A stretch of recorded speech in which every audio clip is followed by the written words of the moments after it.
The airport coffee tastes less of America. Sour, unshaven, dreading the exertion of tightening, racked nerves fueled with liquor, some smoky, resinous bourbon, the body buckling at its casket hole, a roar like last night's blast racing its engines, watches the fumes of the exhausted soul as the trans-Texas jet, screeching, begins its flight and friends diminish. So, to be aware of the divine union, the soul detaches itself from created things. We're in the air, the Texan near me grins. All things, these matches from LBJ's campaign hotel, this rose given me at dawn in Austin by a child, this book of fables by Borges, its prose, a stalking moonlit tiger. What was willed on innocent sun-streaked Dallas, the beast's claw curled round that hairspring rifle is revealed on every page as lunacy or feral law. Circling that wound, we leave love field. Fondled, these objects conjure hotels, quarrels, new friendships, brown limbs nakedly molded as these autumn hills. Memory penetrates as the jet climbs the new clouds over Texas. Their home means an island suburb, forest, mountain water.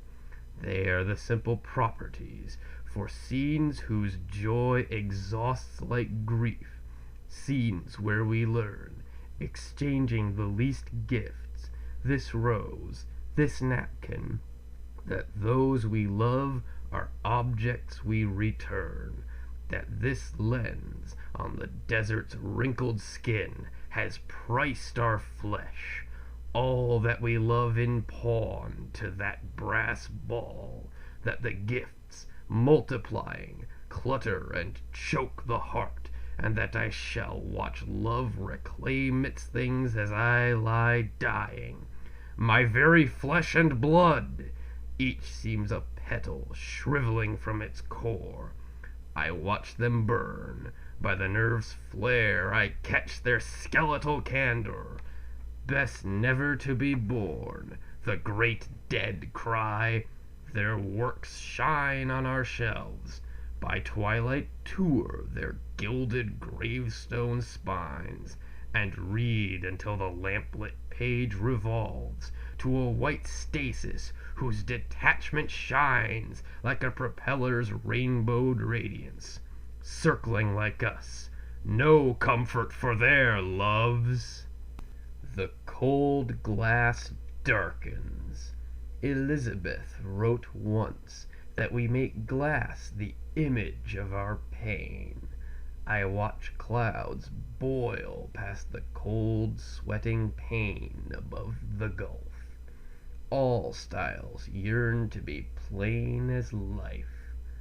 The face of the loved object under glass is plainer still. Yet, somehow, at this height, above this cauldron boiling with its wars, our old earth, breaking to familiar light, that cloud-bound mummy with self-healing scars, peeled of her cerements, again looks new. Some cratered valley heals itself with sage. Through the gray, fading massacre, a blue, light-hearted creek flutes of some siege to the amnesia of drumming water. Their cause is crystalline, the divine union of these detached, divided states, whose slaughter darkens each summer now, as one by one the smoke of bursting ghettos clouds the glass down every coast where filling station signs proclaim the Gulf. An air, heavy with gas, sickens the state from Newark to New Orleans. Yet the South felt like home. Wrought balconies, the sluggish river with its tidal drawl, the tropic air charged with the extremities of patience, a heat heavy with oil, canebrakes, that legendary jazz. But fear thickened my voice.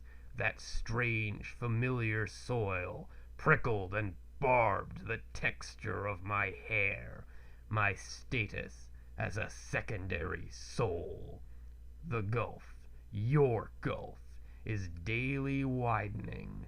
Each blood-red rose warns of that coming night when there's no rock cleft to go hidin' in, and all the rocks catch fire when that black might, their stalking moonless panthers, turn from him whose voice they can no longer believe, when the black X's mark their Passover with slain seraphim.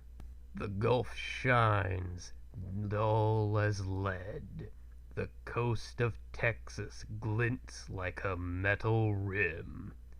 I have no home as long as summer, bubbling to its head, boils for that day when in the Lord God's name the coals of fire are heaped upon the head of all whose gospel is the whip and flame. Age after age, the uninstructing dead.